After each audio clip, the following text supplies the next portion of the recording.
बिस्मिल्लाहिर्रहमानिर्रहीम। अस्सलाम वालेकुम। एक नई रेसिपी के साथ आपको वेलकम करते हैं। आलू तो आपने बहुत तरीक़ों से बनाए होंगे, लेकिन आज जिस तरीके से हम आपको आलू की सब्ज़ी बनाने की रेसिपी दे रहे हैं, ये गोश्त और चिकन से भी ज़्यादा मज़ेदार और लजीज़ बनकर तैयार होगी।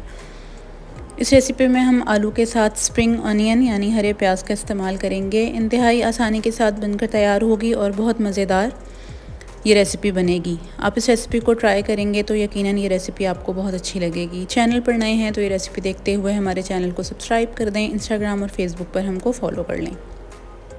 इस मज़ेदार और आसान रेसिपी को बनाने के लिए एक पैन में आधा कप तेल शामिल करेंगे और उसमें ताज़ा कटा हुआ लहसुन शामिल करेंगे। तकरीबन 1 खाने का चम्मच ये भर के मैंने ताज़ा कटा हुआ लहसुन लिया है। 4 से 5 जवे आप ले लें और उसको इस तरह स्लाइसिस में कट करके इस ऑयल में शामिल कर दें। हल्का सा इसको फ्राई करेंगे। जैसे ही लहसुन हल्का हल्का सा फ्राई होना शुरू होगा, हम इसमें ज़ीरा शामिल कर देंगे। ज़ीरा मैंने यहाँ 1 चाय का चम्मच भर के इसमें शामिल किया है।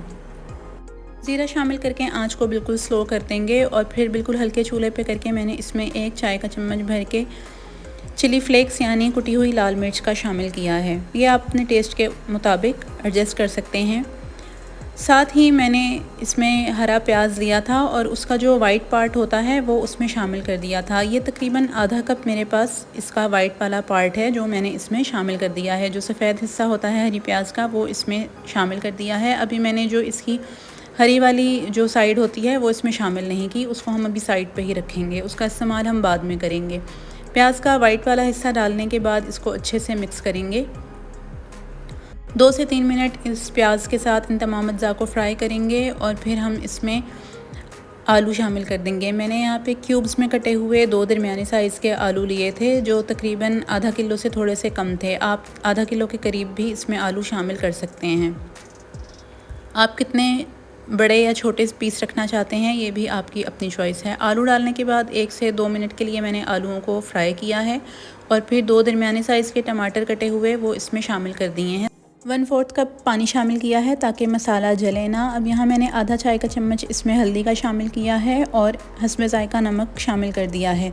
ये तमाम अज्जा डालने के बाद इसको अच्छे से मिक्स करेंगे और आंच इस स्टेज पर मीडियम लो है। अच्छे तरीके से ये तमाम अज्जा मिक्स हो जाएंगे तो हम इसको गलने के लिए रख देंगे। आंच को बिल्कुल मैं स्लो कर दूँगी और इसको ढककर पकने के लिए रख दूँगी। हमें इसको इतना पकाना है कि आलू अच्छे से गल जाएँ और टमाटर भी जो है वो ग्रेवी बन जाएँ। अगर आपको ज़रूरत महसूस हो तो आप इसमें मज़ीद पानी शामिल कर सकते हैं, लेकिन मैंने इसमें जो थोड़ा सा पानी शामिल किया था उसी पानी में और टमाटरों के पानी में ये आलू गल गए थे। तकरीबन 10 से 12 मिनट में ये आलू गल गए थे और आप देख सकते हैं कि टमाटर अच्छी सी ग्रेवी की शक्ल इख्तियार कर गए हैं।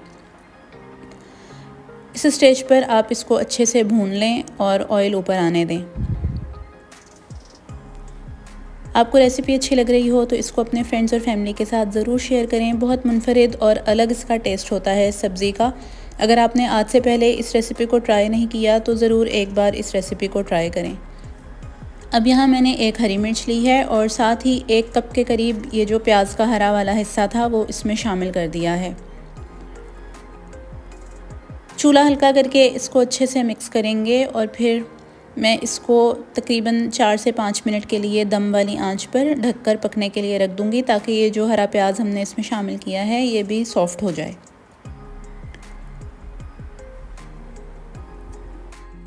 तकरीबन 3 से 4 मिनट में हमारी ये आलू और हरे प्याज की सब्ज़ी बनकर तैयार हो जाएगी। इंतहाई मज़ेदार, आसान और लजीज़ रेसिपी है। आप इस रेसिपी को ज़रूर ट्राई करें और हमें अपने फ़ीडबैक से आगाह करें। अल्लाह ताला हमारे और आपके रिज़्क़ में बरकत अता फ़रमाए। एक नई रेसिपी के साथ हाज़िर होंगे, तब तक के लिए अल्लाह हाफ़िज़।